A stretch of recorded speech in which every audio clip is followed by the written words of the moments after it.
Hello and welcome to Washington Exec's video series. I'm Amanda Ziadeh, senior writer with Washington Exec, and today I'm joined by Jerry McGinn, executive director for the Center for Government Contracting at George Mason University's School of Business. Thank you so much for joining me today, Jerry. Thanks very much for having me, Amanda. It's great to meet you. Great to speak. Of course. So today we're discussing building resilience in the industrial base in a COVID world. And Jerry, I know prior to joining GMU, you served as the senior career official in the Office of Manufacturing and Industrial Base Policy for the Department of Defense. So I wanted to start by asking, what are some of the challenges the industrial base is facing during the pandemic? Okay, great. Well, it's a great question. And it's interesting because when I was in the Pentagon, we focused on the defense industrial base and about building resilience. And we did this big White House-led review of the defense and manufacturing industrial base and found numbers of weaknesses, a lot of challenges with sole source suppliers, reliance on China for some defense industrial base issues. And the pandemic has just really kind of demonstrated that those weaknesses as well. And so it's really led to, there's a lot of challenges companies have had in operating. So the first thing has been operating. How do you operate in this world? And you've seen the great shift to much more remote work and the building of IT infrastructures to do that, both on the government side and the contractor side. And that's somewhat leveled out in terms of how they've done that. But what they've also done is done a tremendous amount of changes to how the general operations are done, because most government contract work is done on site.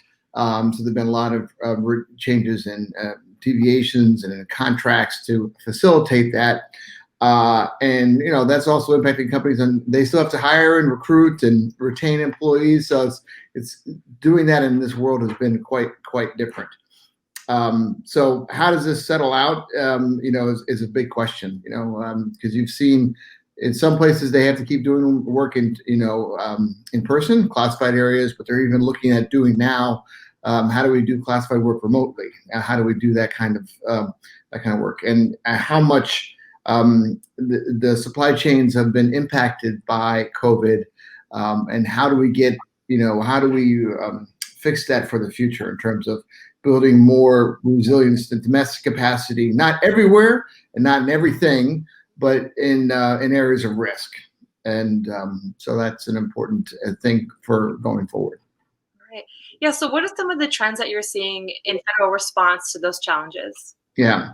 Well, so the first part at the beginning in March and April, it was the kitchen sink approach. It was let's throw everything we can to try and meet the immediate crises. So you had all kinds of contracting approaches from all different kind of agencies. You had Department of Defense. You really was led by HHS and FEMA, but DoD and other agencies got involved, and they did things like quick turn 1 day, 2 day responses for requests for quotes for PPE, ventilators. They did new efforts to try and build PPE capacity and public health capacity, like having automakers build ventilators, and defense companies getting involved. And they did things like using other transactions authorities or GWACs and other kind of contracting efforts. And then they, like I said, they went to different across the gamut. They went to companies that do medical equipment. They went to allied partner countries that had companies that did that kind of work. But then they also had other companies that redid their lines to help build this capacity. And you see some of them, like I was reading yesterday that the GM effort to build ventilators, that's starting to produce. So here we are in August. So some of these things are coming to fruition. And then the government also did they formed a task force. Then they used this thing called the Defense Production Act, which I used to oversee that when I was in the Pentagon, and it was something that probably 10 people in all of Washington D.C. knew what it was about. But now all of a sudden it's in a very powerful authority that allows you to either rate contracts or direct means of production. And you saw that in the beginning when they were rating contracts, or the president was directing GM to do that, Ford to do this. But then there's a bigger, powerful authority that you start to see now, which is this what's called Defense Production Act Title III, where they're building that use that to build industrial capacity. So they're letting contracts to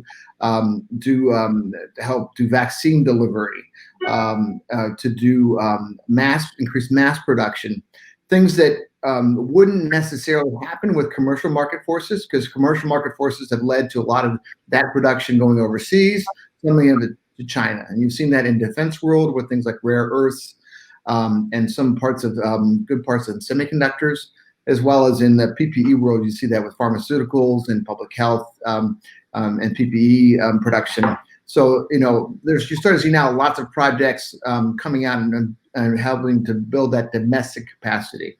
Now, it's not a Buy America only kind of approach. It's very much look where do we address the risks in our supply chains, and the highest risk area, and this is what we found in our White House review, are those where you're in a sole source position to a company that's based in a non-friendly nation like China, right? So that's where you get bigger. So those are the weaknesses you want to address first and foremost.